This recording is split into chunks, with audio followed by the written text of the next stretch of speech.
Fox News alert, Hunter Biden could face contempt charges after skipping a closed-door deposition on Capitol Hill and opting for a press conference instead, as you saw yesterday. And as the first son already faces a slew of charges, critics, including our next guest, say it's about time he faces the consequences. Tristan Leavitt is the attorney for the IRS whistleblower Gary Shapley, who is testified against Hunter Biden this summer. He might be the MVP of this whole investigation to get to the truth, if that's what you're into. What was your takeaway from the tone and tenor and the text of that speech yesterday? Someone thinks they're above the law, and this isn't the first time that that's come across. So I worked on Capitol Hill for 8 years. You don't get to set the rules of your own depositions or your response to subpoenas. That's just a law, and you have to abide by it. But for someone that has evaded taxes, done all kinds of international illegal things with impunity, this must just be another part of that game. And you want to put this in context. That deal that was going to basically exonerate him from everything that blew up, they said the fact that that deal blew up is because of his last name is Biden. But what do you say?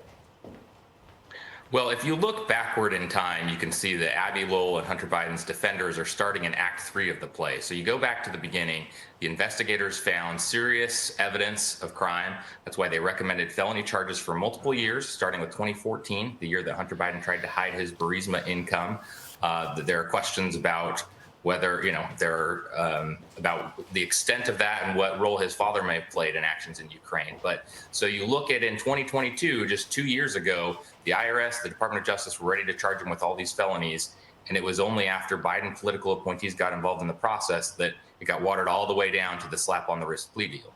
So now that deal blows up, and then he gets charged, and special prosecutor status goes to David Weiss, and he gets charged for evading taxes, multiple counts. He's still got the gun hanging over his head. What do you want? How does this relate to the president, do you think? What questions need to be answered? What areas need to be investigated? Well, 2 days ago, the House Ways and Means Committee released a transcript of the closed-door hearing that the 2 IRS whistleblowers had a week ago. And in there, they were asked that exact question. And they pointed to multiple pieces of evidence that touched on Joe Biden that they were not allowed to investigate. So a lot of those, there's, of course, all the stuff surrounding Burisma in 2014, 15. There was also a lot about whether Vice President Biden took actions while in office that benefited CEFC, the Chinese energy company. And the whistleblowers pointed to the fact that they had received information that payment for those acts during his term as vice president was deferred till right after he left office. So there are multiple threads that need to be investigated, and the IRS was never allowed to do so because of favoritism at the Department of Justice.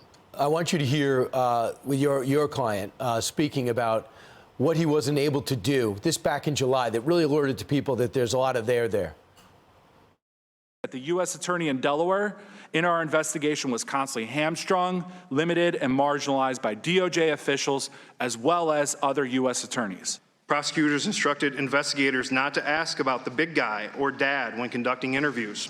Investigators were not allowed to follow up on WhatsApp messages from Hunter Biden's Apple iCloud backup, where he suggested he was sitting next to his father. Could have found all that out. Very important. There's a lot of questions need to be answered, and I imagine, Tristan, it's part of the reason why every Republican voted for the inquiry, and those votes were not there a month ago. Thanks so much for joining us today. I'm Steve Doocy. I'm Brian Kilmeade. And I'm Ainsley Earhart. And click here to subscribe to the Fox News YouTube page to catch our hottest interviews and most compelling analysis.